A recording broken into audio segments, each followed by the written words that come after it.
They say some lives are written in big, sweeping lines, like the skyline of a city, tall, unforgettable, bold. Mine? For the longest time, it felt more like a quiet street on the outskirts of town, lined with houses that all looked the same, where the most exciting thing was the hum of cicadas at night or the sound of a neighbor's lawnmower on a Saturday morning. I was 23 when everything shifted. Back then, I worked at a small coffee shop called Harbor and Main, the kind of place where the smell of espresso clung to your hair long after your shift, and the same customers ordered the same drinks at the same times. I lived in Cedarbrook, Ohio, a city that wasn't small enough for everyone to know your name, but not big enough to disappear. In-and-y days were predictable. Open the shop at 7, pour lattes until 2, head home to the little apartment I rented above a bookstore, and try not to think too much about the fact that I had no idea what I was doing with my life. That morning was no different, at first. The autumn air outside was sharp enough to sting my cheeks as I hurried down Main Street.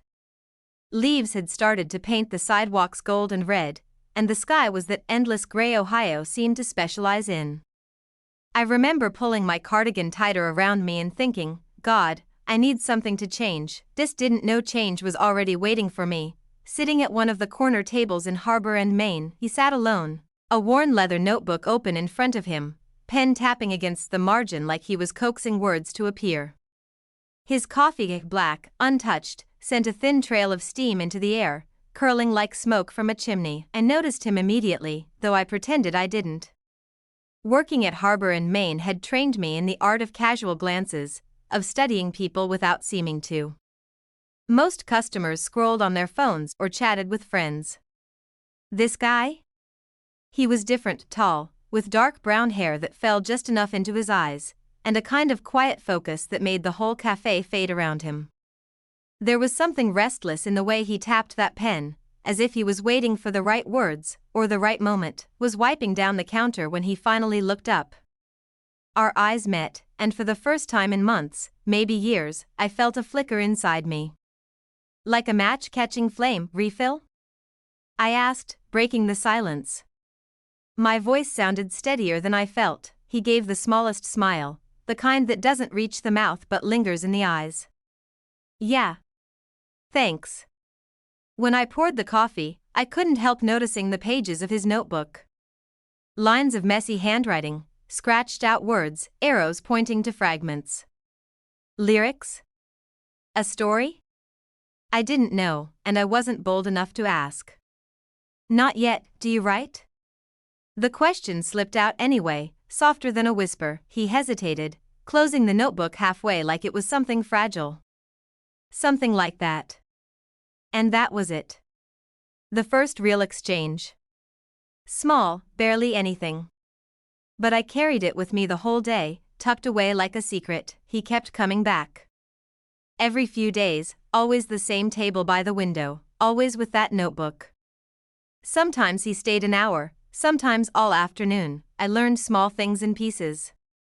He liked his coffee black, no sugar, no cream. He always carried a pen tucked into the collar of his shirt. He frowned when he wrote, lips pressing together like the words were stubborn, and I found excuses to linger.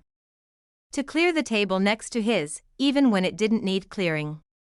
To ask if he wanted a refill, even before his cup was empty. To let my eyes rest on him a little longer than I should. His presence started to thread itself into my days, subtle but undeniable. Work felt less heavy. The silence of my apartment less suffocating.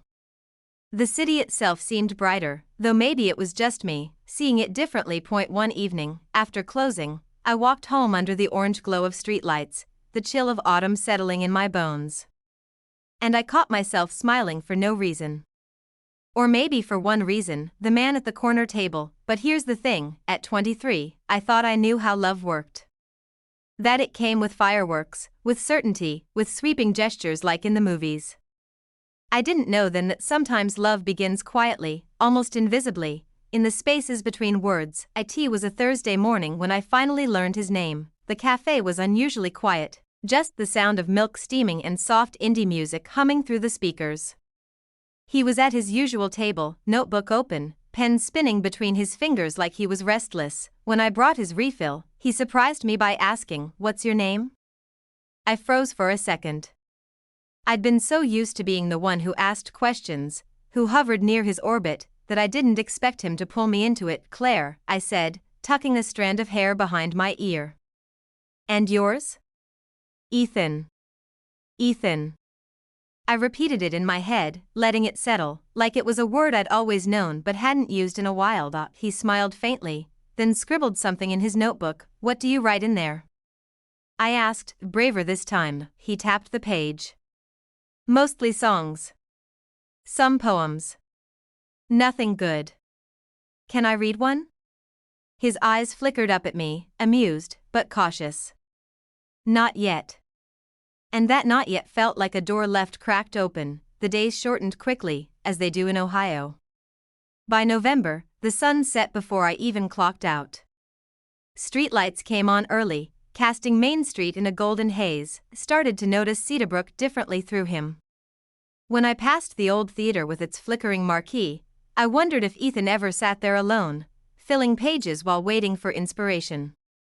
When I walked across the iron bridge over the river, I imagined him leaning against the railing, humming some unfinished melody. It was like the city itself became stitched with his presence, even in places he hadn't been. We talked more, bit by bit. Not just about writing but about music we liked, books we never finished, the strange loneliness that hangs in your 20s like a fog. He had a quiet way of listening, like my words mattered. One night, I told him how lost I felt, how everyone I knew seemed to be moving forward, new jobs, engagements, apartments, and I was still pouring lattes. "You're not stuck," he said simply. "You're just in the middle of the page. You don't know the next line yet." It was such a small thing, but it stayed with me. By December, Ethan was no longer just the guy at the corner table. He was Ethan, someone who lingered in my thoughts when I walked home, when I fell asleep, when I woke to the sound of snowplows outside my window. We started sharing little pieces of ourselves. I learned he moved to Cedarbrook recently, after leaving Chicago. He didn't say why, not fully, and I didn't push. I told him about growing up here, about the bookstore downstairs from my apartment that smelled like dust and paperbacks. Sometimes he'd ask questions that cut deeper than I expected. "Do you ever feel like you're meant for something bigger than this?" "All the time," I admitted. "But I'm scared to find out what that is." He nodded, as if he understood that fear too well. It happened a week before Christmas. The cafe was closing early because of a snowstorm, fat flakes swirling outside like confetti. Ethan was still at his table when I began stacking chairs. "You should head home before it gets bad." I told him. "You too," he said, standing, notebook under his arm. Then, after a pause, "Do you want a ride?" I hesitated. It was just a 10-minute walk to my apartment, but the snow was already piling, and something in his voice was gentle, not pushy. "Okay," I said. His car was old but warm, the heater humming loudly. The windows fogged as we drove through the quiet streets, Christmas lights glowing from porches, the whole city hushed by snow. When he pulled up in front of my building, neither of us moved right away. The world outside felt paused, like it was waiting. "Thanks," I whispered. He glanced at me, eyes softer than I'd ever seen. "Claire," but he didn't finish. Just let my name hang in the space between us, like a song without an ending, and in that moment, I knew something had begun, something I couldn't name yet, but something that would change everything. It happened a week before Christmas. The cafe was closing early because of a snowstorm, fat flakes swirling outside like confetti. Ethan was still at his table when I began stacking chairs. "You should head home before it gets bad." I told him. "You too," he said, standing, notebook under his arm. Then, after a pause, "Do you want a ride?" I hesitated. It was just a 10-minute walk to my apartment, but the snow was already piling, and something in his voice was gentle, not pushy. "Okay," I said. His car was old but warm, the heater humming loudly. The windows fogged as we drove through the quiet streets, Christmas lights glowing from porches, the whole city hushed by snow. When he pulled up in front of my building, neither of us moved right away. The world outside felt paused, like it was waiting. "Thanks," I whispered. He glanced at me, eyes softer than I'd ever seen. "Claire," but he didn't finish. Just let my name hang in the space between us, like a song without an ending, and in that moment, I knew something had begun, something I couldn't name yet, but something that would change everything. The snow didn't stop that night. By morning, Cedarbrooke was buried under white. Streets were silent except for the scrape of shovels and the occasional rumble of a truck trying to push through. At the cafe, we served mostly regulars who braved the storm. Ethan came in, cheeks red from the cold, notebook in hand. He ordered his usual, then lingered by the counter while I frothed milk for someone else's cappuccino. "Do you ever get tired of the silence?" he asked suddenly. "What silence?" He gestured outside. "Winter makes this place too quiet. Like the city's holding its breath." I smiled. "I kind of like it. Feels like the world slows down enough to notice the details." He studied me for a moment, then nodded. "You always notice the details." Something in the way he said it made me flush, though I busied myself with wiping the counter. When he left, he slipped a folded piece of paper under my tip jar. My heart thudded as I unfolded it after closing. "A song isn't finished until someone else hears it." Attached were a few lines, lyrics scribbled in his messy handwriting. Words about snow, silence, and the way someone's laughter could melt both. Didn't sleep much that night. January in Cedarbrooke was all grit and gray. Slush clung to sidewalks, streetlights buzzed against the darkness, and the city felt more like a collection of corners than a whole. Ethan and I started spending time outside the cafe. A walk through the park on a rare sunny day, breath visible in the air. A late-night diner run where we split a plate of fries, the jukebox in the corner playing old songs, told me little pieces of his past, about Chicago, about how he used to play in bars with a small band that never quite made it.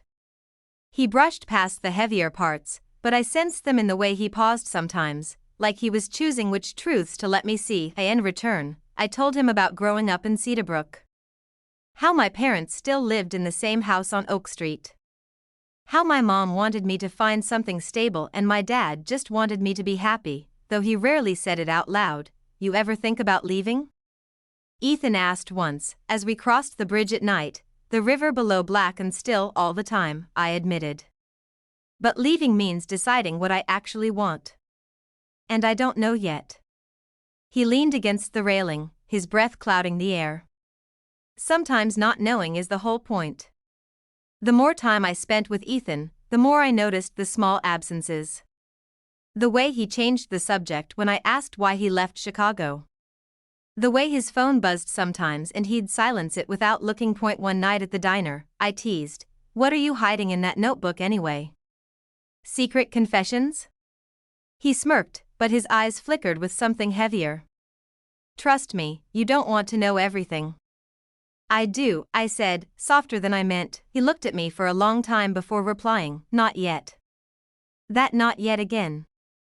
Always leaving me waiting. Still, there were moments that felt effortless. The night we got caught in freezing rain and ducked under the awning of a closed bookstore, laughing as we shook water from our coats. The morning he showed up at the cafe with a thermos of tea for me, just because I'd mentioned once that I liked it better than coffee when I was tired. Love was creeping in quietly, like snow piling overnight. Sudden only when you woke up and saw how much had fallen. In February, I introduced him, sort of. My parents insisted I come for Sunday dinner, the kind of ritual I'd avoided lately. I asked Ethan to drive me, half hoping he'd come in, half terrified he would. When we pulled up, he stayed in the car. "Family dinners aren't really my thing," he said with a smile that didn't reach his eyes. Inside, my mother noticed immediately. "Who dropped you off?" she asked, peering through the window. "A friend," I answered too quickly. Her eyes narrowed, the way they always did when she sensed a truth I wasn't ready to share. She said nothing, just passed me the mashed potatoes. But later that night, when I was washing dishes, she joined me at the sink. "You look different," she said softly. "Happier." I opened my mouth to deny it, but then I caught my reflection in the kitchen window, cheeks flushed, eyes brighter. Maybe she was right. March arrived with rain that seemed endless, turning Cedarbrooke's streets into rivers of mud and puddles. Ethan and I spent more evenings together, sometimes at his apartment on the edge of town. It was small, sparsely furnished, stacks of records leaning against the wall, notebooks scattered everywhere. One night, I picked up a notebook while he was making tea. The pages were filled with lyrics, some beautiful, some scratched through so violently the paper nearly tore. He caught me reading and didn't get mad, just sat down beside me. "They're all unfinished," he murmured. "Like me." I touched the edge of one page. "Maybe you just haven't found the right ending yet." Our eyes met, and something shifted. The space between us, once careful, collapsed. His hand brushed mine, tentative but sure, and then his lips were on mine, soft, hesitant, but real. The kiss tasted like tea and rain, like something I'd been waiting for without knowing. When we pulled apart, neither of us spoke. We didn't need to, because some truths don't live in words at all. A spring in Cedarbrook came late. By April, the snow was gone, but the trees were still bare, and the air carried a chill that clung to your bones. Ethan grew quieter, still came to the cafe, still wrote in his notebook, still kissed me when we found ourselves alone, but there was a distance now, a shadow behind his eyes. One night, I asked, "What are you afraid of telling me?" He shook his head, jaw tight. "Some things don't change, no matter how much you want them to." It wasn't an answer. But I let it go, because I was afraid of pushing him too far away. It happened on a Tuesday. I was closing the cafe when Ethan's phone buzzed on the table. He'd left it there while helping me carry boxes to the back. The screen lit up with a name, Rachel. The call ended before I could think. My chest tightened. A name. A woman. When he returned, I didn't mention it. But the silence between us felt louder than any storm. That night, lying awake in my apartment, I wondered who she was. An ex? A girlfriend he hadn't let go of? A part of the life in Chicago he never told me about. Doubt spread like cracks in glass, thin, almost invisible, but impossible to ignore. The next time we were together, I tried to be brave. "Who's Rachel?" I asked, my voice steadier than my hands. Ethan froze. His notebook slid from his lap to the floor. "She's from Chicago," he said finally. "We used to be together." "Used to?" "Yes." His eyes darted away. "It ended. But some things don't end clean." I wanted to believe him. Wanted to trust the way he looked at me, the way he touched me. But part of me wondered what else he wasn't saying. In May, the city came alive again, farmers' markets, open windows, the smell of cut grass. But between us, something was fraying. He missed 2 nights we were supposed to meet. When I asked where he'd been, he only said, "Working on things." "Ethan, I don't care if it's messy. I just want the truth," I told him. His voice was sharp, sharper than I'd ever heard. "You think the truth makes it easier?" "It doesn't. It ruins everything." And then he left, slamming the door behind him. I sat on the edge of his bed, staring at the notebooks scattered like fallen leaves, and felt something inside me crack. Weeks passed. No calls. No visits to the cafe. No Ethan. The silence was unbearable. Every corner of Cedarbrook reminded me of him, of the diner, fries, the bridge, the corner table at Harbor and Main that now sat empty. Tried to move forward. My mother suggested I apply for a job at the library. My friends invited me out. I smiled, nodded, pretended, but every night, I checked my phone, waiting for his name to appear. It never did. It was June when he came back. I was locking up the cafe, the summer air thick and heavy, when I saw him leaning against the lamppost. His hair was longer, his face tired, but his eyes, God, those eyes, still carried the weight I knew too well. "I'm sorry," he said, voice rough. "For what?"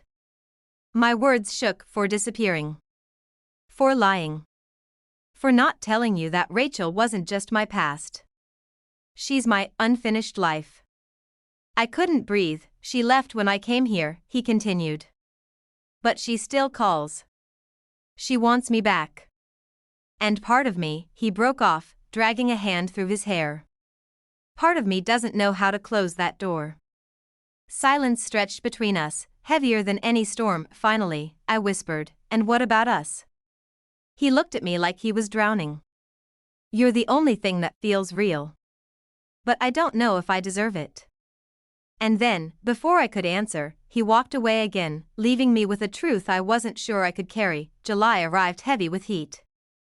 Cedarbrook's streets shimmered in the sun, kids ran through sprinklers, and the air buzzed with cicadas. But inside me, everything felt gray. Ethan hadn't come back since that night. I told myself to forget him, to focus on work, on friends, on anything else.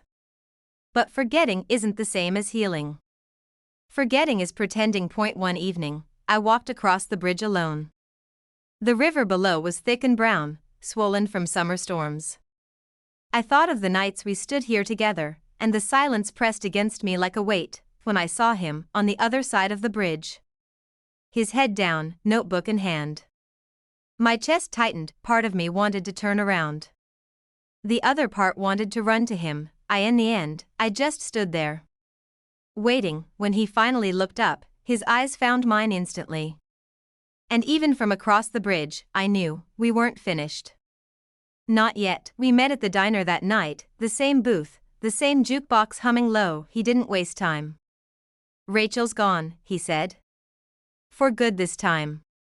She wanted me to move back, to try again. But I couldn't. Because of you." I stared at him, words tangled in my throat. He reached across the table, his hand brushing mine. "Claire, I don't know how to be perfect. I've messed up more times than I can count. But when I'm with you, I want to try. I want to stay. If you'll let me." Tears stung my eyes, but I pulled my hand away. "You broke me," I whispered. "You made me believe, and then you left." "I know," he said. "And I'll spend as long as it takes proving I won't again." The diner lights buzzed above us, the smell of fries and coffee filling the air. And I realized, forgiveness isn't about erasing the hurt. It's about choosing what matters more. Weeks passed. Slowly, carefully, we tried again. Ethan played me one of his songs for the first time. We sat in his apartment, windows open to the summer night, his guitar resting on his knee. The lyrics were raw, imperfect, about leaving and returning, about silence and second chances. When he finished, he looked at me like the song was a question. I answered with a kiss. It wasn't easy. Some nights, doubts clawed back in. Some days, I wondered if loving him meant always fearing he'd leave. But there were also mornings when he showed up at the cafe just to see me smile, and evenings when we lay on the roof of his building, watching stars blink through the city haze. Little by little, the cracks began to mend. By September, the air cooled again, leaves hinting at gold. A year had almost passed since the day I first saw him at the corner table. One night, we sat together on the bridge, the river whispering below. "Do you ever think about the future?" I asked. "Every day," he said quietly. "But I don't see it clearly. I just see you in it." I leaned my head against his shoulder. For once, I didn't need more than that. The city lights shimmered on the water, the streets humming softly around us. Cedarbrook wasn't extraordinary. Neither were we. But maybe that was the point. Love doesn't always arrive like fireworks. Sometimes it's a quiet song, unfinished but enough. Sometimes it's choosing, again and again, to stay. Months later, on a chilly November morning, Ethan sat at the cafe's corner table again. Notebook open, coffee steaming, but this time, I wasn't just watching from behind the counter. I slid into the seat across from him, my own notebook in hand. "What are you writing today?" I teased. He smiled, scribbling a line. "A song." "About what?" His eyes met mine, warm and steady. "About a girl who walked into a cafe one autumn morning and changed everything." I laughed, shaking my head. "Sounds familiar." He reached for my hand across the table, fingers lacing through mine. And for the first time in a long time, I felt it, not just hope, not just possibility, but home.